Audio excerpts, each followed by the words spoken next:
Aujourd'hui, on parlera d'une thématique très particulière mais très célèbre de nos jours.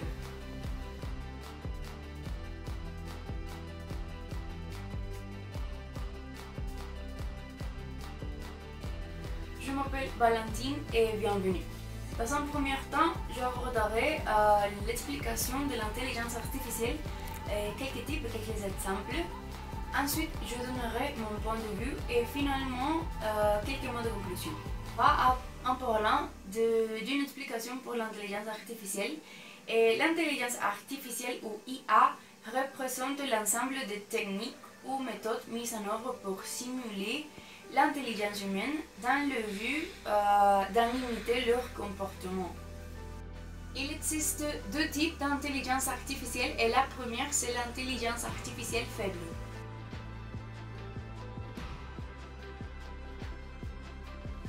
Cette intelligence a comme objectif la reproduction d'une tâche ou d'un comportement spécifique.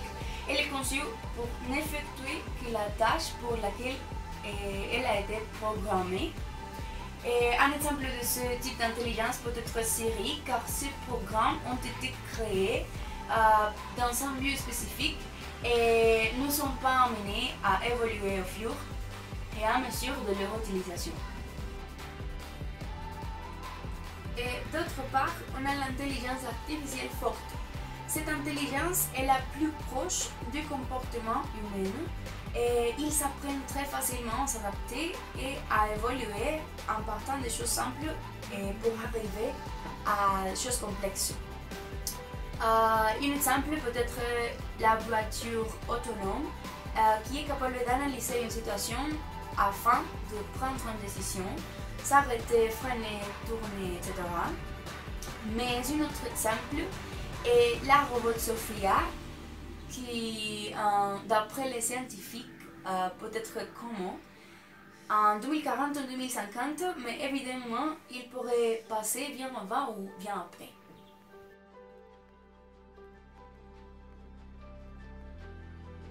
Des exemples, je veux nommer la biométrique.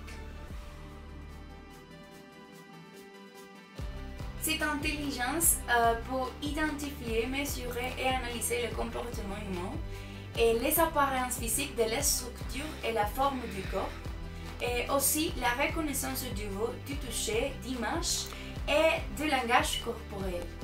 Des agents virtuels, un agent virtuel n'est qu'un agent informatif ou programme qui est capable d'interagir avec l'humain.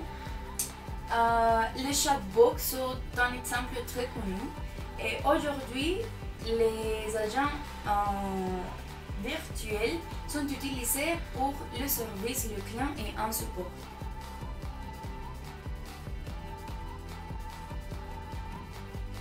La dernière intelligence, c'est la reconnaissance d'émotions et cette intelligence, c'est laquelle je trouve la plus intéressante car cette technologie permet que le logiciel lise les émotions dans les visages au moyen du traitement d'images ou du traitement de données d'audio.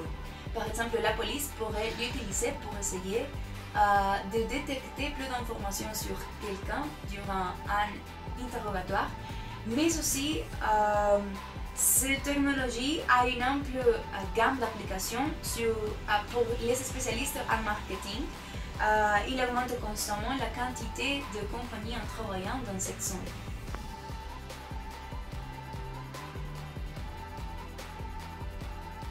À mon avis, si vous le pensez bien, les personnes se fatiguent beaucoup et les machines peuvent nous surmonter ou nous aider. Les robots sont capables de construire une maison jusqu'à être appareils de vecteurs de tumeurs. L'intelligence artificielle impacte en profondeur dans le marché du travail, dans la santé, dans l'éducation, dans l'économie et dans le futur, sans dire que le futur est déjà ici. Le fait clair, c'est que l'ère change et l'intelligence artificielle est une réalité. On doit apprendre à vivre avec eux ou à travailler ensemble pour mener notre race au-delà de l'imagination. Mais l'ère de l'information est ici. Et il y a beaucoup de personnes à donner leur avis sur celui-ci quelques-uns croient que l'intelligence artificielle sera la destruction de notre espèce car elles peuvent être incontrôlées lorsqu'il existe un manque dans ces fonctions complexes. Toutefois, il y a d'autres personnes qui sont pour l'intelligence artificielle et qui croient qu'il n'y aurait pas à craindre car également une intelligence artificielle logique saurait qu'elles doivent travailler avec nous pour survivre. De toute façon, l'intelligence artificielle se trouve dans tout ce qui nous entoure, la télé, le portable, l'internet, le travail, entre autres. Et si on doit blâmer quelqu'un, tout a été dû au facteur humain et ce n'est pas une faute des intelligences artificielles.